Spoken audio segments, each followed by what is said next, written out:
Hey everyone, this is Ty from Tennessee.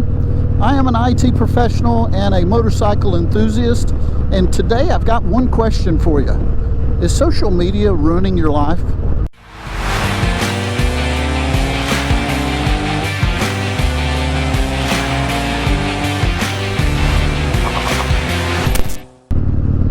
So how are you guys doing, and what have you seen on Netflix lately? Let's see, I finished, of course, there was Cobra Kai. Now I'm watching a new season of Pawn Stars. I love that. Let's see, there's Lock and Key. That series was good. I know I'm forgetting something on some other streaming services that I've watched. But I'm not necessarily here to talk to you guys about the series that I've watched, but a documentary that I watched. And if you haven't guessed by now, by the title and my introduction, it's The Social Dilemma, this documentary called The Social Dilemma. And what it does is it highlights social media and how it's changing how people think and their views, and how we interact with others and what we think of ourselves. Just a lot of good thought-provoking questions that they ask in this documentary. And on top of that, the technology involved that they discuss is really kind of scary, simply because of all the, if what they're saying is true, of course, all the documentation and the data that's collected from your browsing history and what you use in certain applications, and how that's used to hook and lure you into spending more time online. That type of thing is pretty jarring when you watch it on TV.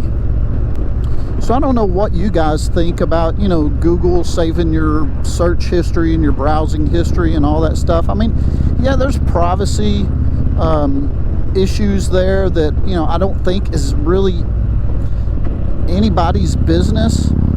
But there's another side of me that just kind of says, okay, who cares? I mean, I'm not doing anything that I shouldn't be online. I'm not doing anything creepy online or illegal. Who cares if, Google carries my search history? I mean, it's really a product and a platform that you're using, right? You're choosing to use. You don't have to use Google. You can use other search engines. But I don't know. The fact that they have my search history, if that's true, that just doesn't bother me. For some people it might. Look, I get that, and I'm okay with that. To each his own. What kind of bothers me more when I was watching that documentary is how social media is used to keep people using social media. I do use Facebook, Twitter, and Instagram. Facebook and Twitter I use for my Ty from Tennessee YouTube page, trying to funnel traffic over there. And the same with Instagram. Now, Instagram I use probably a lot more than I do Facebook and Twitter. Well, I know that I do. And so it's interesting to me how they were talking about on the documentary how they can use Instagram to send you alerts and notifications of those things that just keep you looking, right? And when you're not looking, maybe your phone gets pinged and says, hey, so-and-so wants to share a photo with you or of you, or that type of thing. And so what does that naturally cause you to do? Go back to your phone, open the app, get sucked back in. So it's kind of caused me to just reevaluate some of my thinking. Like, do I really need to be spending this much time on social media? Is it that important? And that type of thing.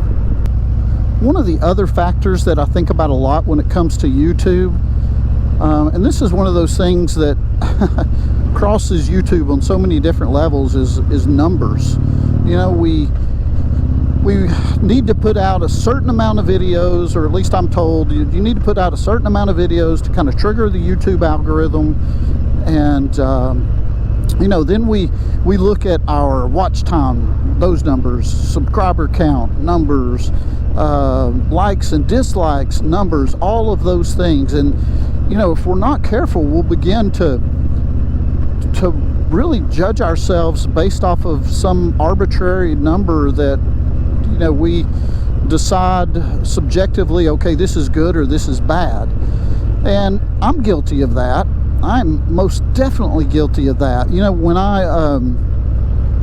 When I get a subscriber, I get a new subscriber, man, I am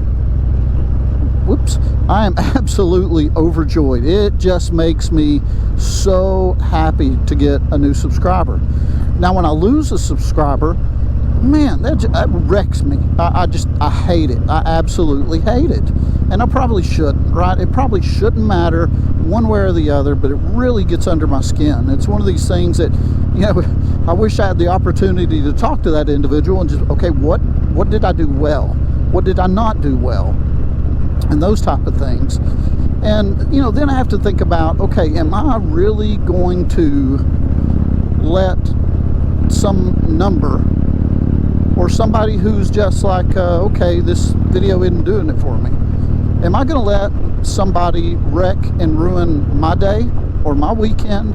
Or better yet, am I going to let somebody impact my attitude in such a way that it affects my wife or our children?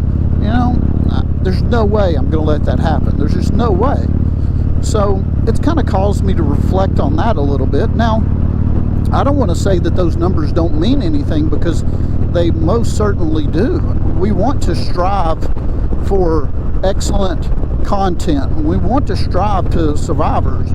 We want to strive for subscribers and that type of thing. I mean, I want to put out quality over quantity, for my current subscribers and for the people who will hop on board, from this point forward. I want to do excellent things.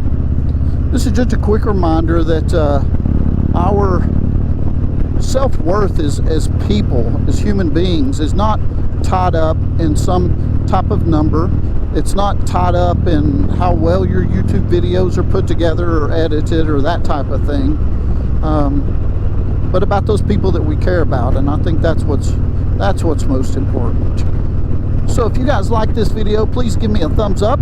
Consider subscribing to the channel. I would certainly appreciate that. And go watch that Social Dilemma video on Netflix. I'm curious about what you guys think about it if you haven't seen it already.